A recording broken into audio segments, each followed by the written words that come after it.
안녕하세요. 정치를 쉽게 풉니다. 정치 쉽다. 최근 행안부 산하 경찰국의 초대 국장으로 임명된 김순호 경찰국장의 과거 뿌락지 전력이 논란이 되고 있습니다. 쉽게 말해 김순호 경찰국장은 영화 암살에 나오는 염석진과 같은 인물이었다는 겁니다. 한때 독립운동을 하다가 민족을 배신하고 일본에게 임시정부의 정보를 제공하면서 특채로 일본 경찰이 되고 옛 동지들의 목숨을 팔아서 독립 이후에도 승승장구했던 기회주의자가 바로 김순호였다는 증언들이 잇따르고 있는 겁니다.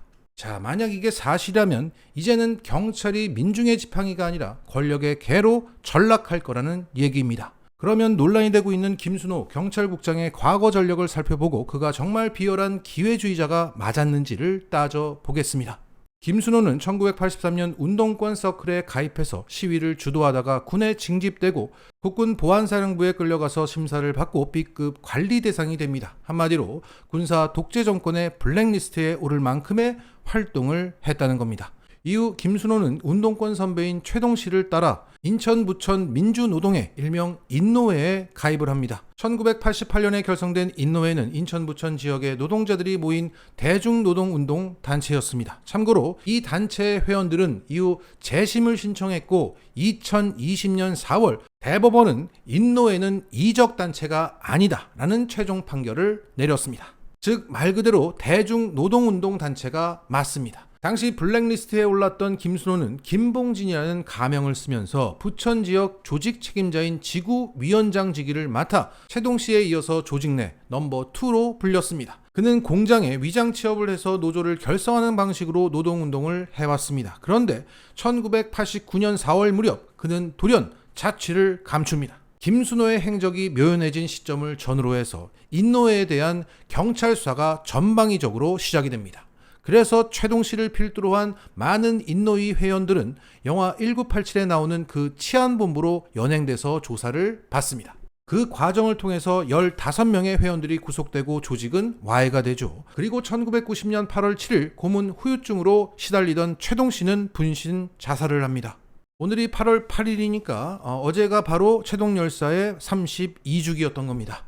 삼가 고인의 명복을 빕니다. 그렇게 동료들이 고초를 겪고 죽어나가고 있을 때 잠적했던 김순호는 1989년 경장으로 특채가 돼서 경찰이 됩니다. 어제 MBC는 당시 김순호를 특채시켰던 인물이 영화 1987에 나오는 남영동 대공분실의 홍승상 전 경감이었다는 단독 보도를 했습니다. 이 홍 전 경감은 박종철 열사가 책상을 탁 치니 억하고 쓰러졌다고 거짓 보고서를 최초 작성했던 인물인데 그 사람이 바로 김순호를 당시 특채해서 경찰로 만들었던 겁니다. 자, 이후 김순호는 치안본부 대공3부 대공수사 3가로 배치되면서 한때 자신을 잡아가고 쫓았던 그 위치로 가게 되었던 겁니다. 당시 부천 지역에서 노동운동을 하다가 치안본부로 연행되었던 A씨는 절친 사이였던 이 김순호를 거기서 만납니다. 그때 김순호가 했던 말이 바로 너 여기 왜 왔냐 였다고 합니다. 당시를 회고하면서 A씨는 이렇게 증언하고 있습니다. 다른 부분들은 너무 오래돼서 좀 희미해졌는데 그 부분만큼은 너무 충격적이어서 기억이 난다. 그래서 저는 더욱더 김순호가 프락지였다는 의심이 커졌다. 엊그제만 하더라도 노동운동을 함께했던 절친이 갑자기 경찰이 돼서 나타나서 한다는 말이 괜찮냐, 고생이 많다 이 정도도 아니고 너 여기 왜 왔냐 라는 건조한 말에 충격을 먹었다는 것입니다. 야, 진짜 영화 같네요. 훗날 김순호가 자행할 짓거리까지 한데 묶어서 영화를 꼭 하나 만들어서 남겨놓아야 할 것 같습니다. 자, 이거 이외에도 인노회 회원들이 김순호가 프락지였다라고 확신하게 된 계기는 바로 이거였다고 합니다. 김순호가 아니면 모를 정보를 경찰들이 이미 모두 알고 있더라. 자, 연행된 인노회 회원들은 경찰 조사를 받을 때 김순호만 알고 있을 만한 정보를 경찰들이 이미 꿰뚫고 있었다고 입을 모았습니다. 1989년 4월 29일 치안본부에 연행돼 조사를 받는 A씨는 진술을 거부하니 경찰이 전체적인 조직표를 보여줬고 거기에는 부천 지역의 조직 정보가 상세하게 적혀 있었다고 합니다. 그래서 그것을 보고 A씨는 이렇게 생각했다고 당시를 회상했습니다. 속속들이 알고 있어서 당황했다. 진술 거부가 무의미할 정도였다. 부천지구 밑에 분회가 8개 정도에 달하고 다른 분의 사람들은 명단을 모른다. 전체적으로 파악할 위치에 있는 사람은 김순호밖에 없었다. 그리고 경찰이 수사에 가장 중요할 수 있는 조직의 넘버 2 김순호 이름을 단 한 번도 물어보지 않았다. 그리고 비슷한 조사를 받았던 B씨도 이렇게 말했습니다. 다른 분의 사람들을 오다 가다 마주쳐도 본명이 뭔지는 잘 모른다. 알 수 있는 위치에 있는 사람은 지구장이었던 김순호 정도뿐이다.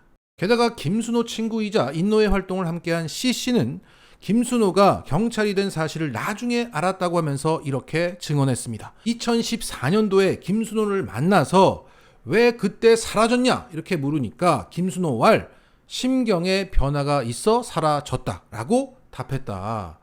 동형과 그러니까 최동 씨와 가까웠던 너인데 왜 추모의 등은 안 왔냐 이렇게 물으니까 김순호 왈 절에 들어가서 경찰 시험 공부하느라 세상과 담을 쌓아 소식을 듣지 못했다고 답했다고 합니다. 그런데 김순호는 시험 없이 특채로 들어갔습니다. 그리고 김순호가 경찰이 된 시점은 1989년 8월이고 최동 열사가 자살한 시점은 1990년 8월입니다. 그러니까 김순호는 일어나지도 않았던 일을 소식을 듣지 못했다라고 답한 겁니다. 결국 앞뒤가 맞지 않은 해명, 거짓말을 했다는 거죠. 자, 이러한 증언들이 잇따르고 있는 와중에 김순호 경찰국장에게 기자들이 프락치 아니었냐 이런 취지의 질문을 합니다. 여기에 대해서 김순호는 이렇게 답했습니다. 인노회 활동에 회의를 느껴서 치안본부를 찾아가 고백했을 뿐 동료들에게 불리한 진술은 하지 않았다. 그리고 운동권에서 활동한 경험으로 증거물 분석에 특기가 있어 대공 특채되었다. 골수 주사파로 더 이상 빠지지 않기 위해 내 자신을 끊어내기 위해 당시 경찰을 찾아가게 된 것이다. 주사파 운동은 노동자의 삶과 권익을 신장시키는 것을 궁극적인 목표로 하는 노동운동이 아니라 북한의 대남혁명 노선을 실천하는 운동이었다.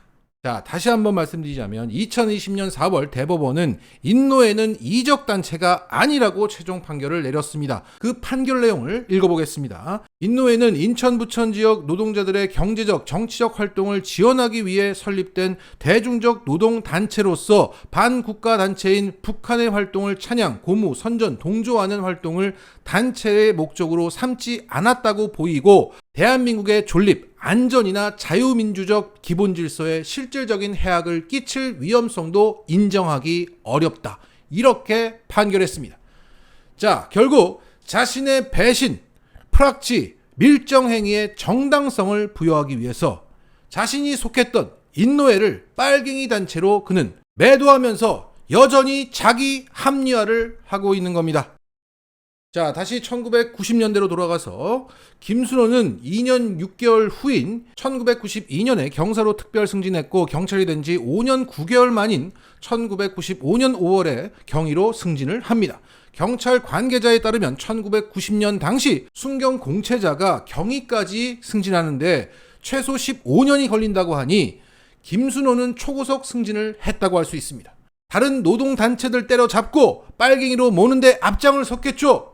성과도 남달랐을 것이고 그 성과를 바탕으로 지금의 경찰국장 자리에 오르게 된 겁니다. 자, 정리하겠습니다.